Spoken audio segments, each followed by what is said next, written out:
नमस्कार, मैं हूँ मिली और हम भगवत गीता अच्छे से पढ़ रहे हैं। आज हम देखेंगे भगवत गीता अध्याय 2 का श्लोक 50वां। 50वां श्लोक हमें ये बताता है कि आप पाप और पुण्य से भी मुक्त हो जाओ। आप सिर्फ कर्म करो और कर्म का प्राधान्य अब धीरे धीरे सिखाना शुरू किया है। कल तक हमने ये देखा था कि यहाँ पर फल की इच्छा करने वाला कर्म होता क्या है। जिस किसी भी कर्म में आप फल को जोड़ देते हो वैसा कर्म कैसा होता है और वो कामना करने वाला कैसा होता है।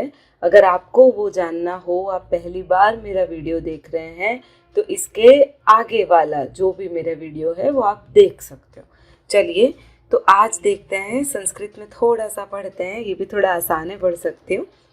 श्लोक है, बुद्धि युक्तो जहातिह उभे सुकृत दुष्कृते तस्माद्योगाय युज्यस्व योगः कर्मसु कौशलम।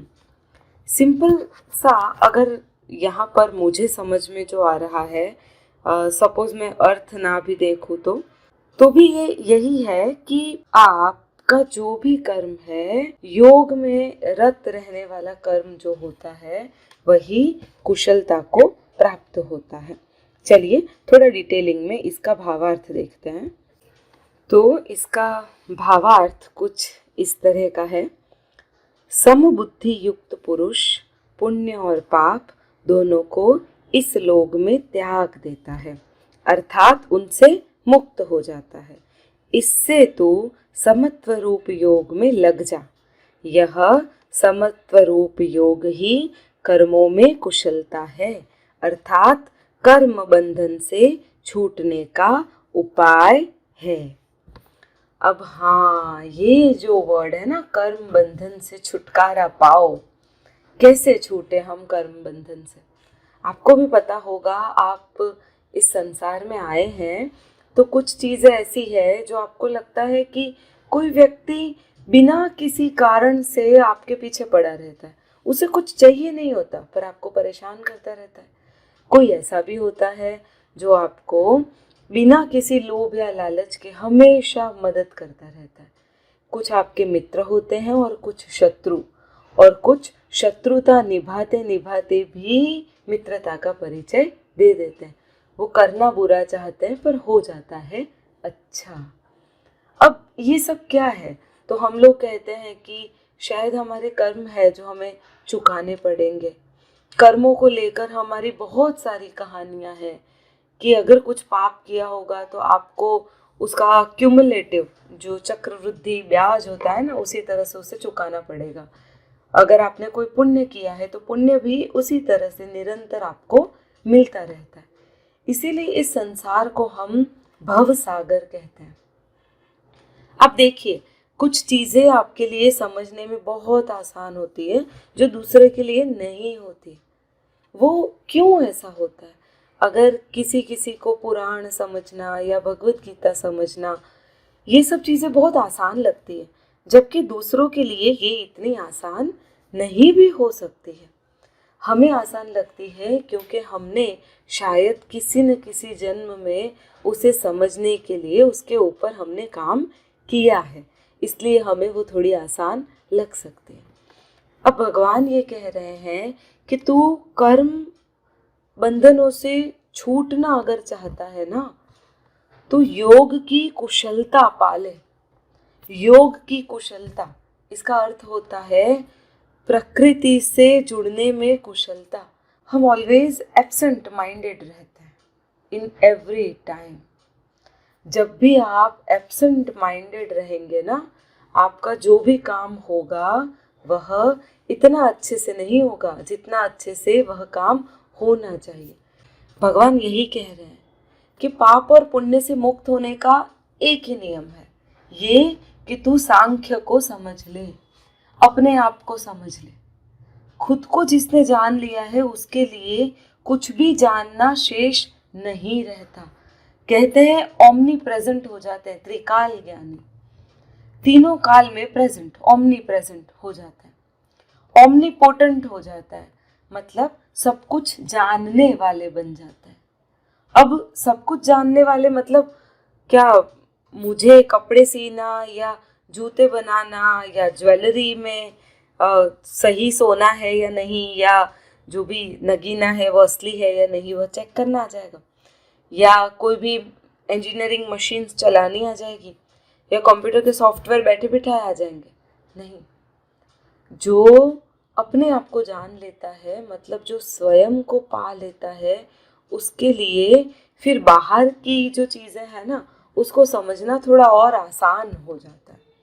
देखिए, आप जो हैं, अगर आप अंदर से कंफ्यूज है तो आप बाहर जो भी काम करेंगे ना, वह एक नए कंफ्यूजन को पैदा करेगा।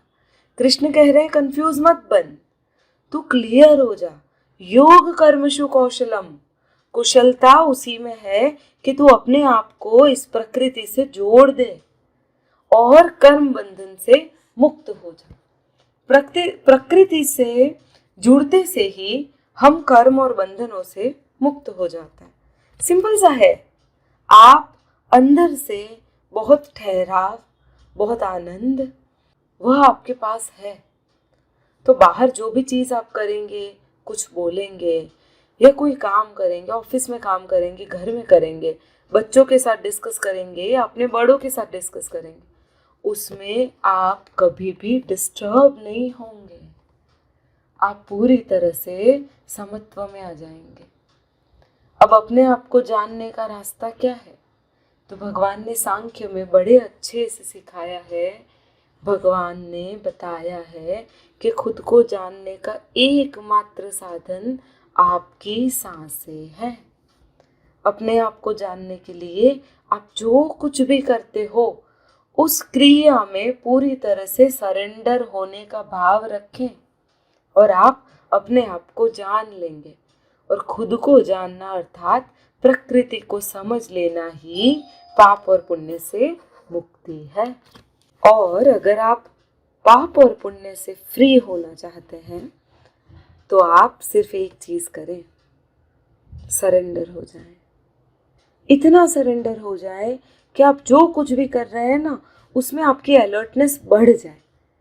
और जैसे ही अलर्टनेस बढ़ जाएगी, आपको साफ साफ दिखने लगेगा कि चीज़ें क्या हैं। शायद आपने स्पाइडरमैन मूवी देखी होगी।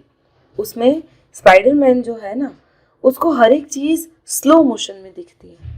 इसी वजह से वो न गिरता है, न टकराता है, सारी चीज़ें वो खटाखट संभाल लेता है। आप भी बिल्कुल वैसे हो जाओगे। इस जीवन को बहुत आसानी से आप संभाल पाओगे। पर कब? योग कर्मशु कौशलम।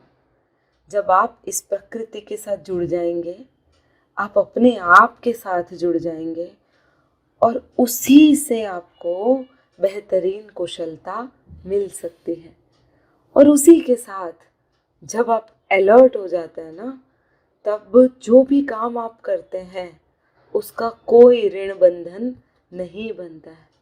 हम जो भी काम करते हैं वह सारे होते हैं बेहोशी में, और बेहोशी में जो भी काम करेंगे उसे भोगना पड़ता है हमें हमेशा। इसीलिए होश में आ जाइए।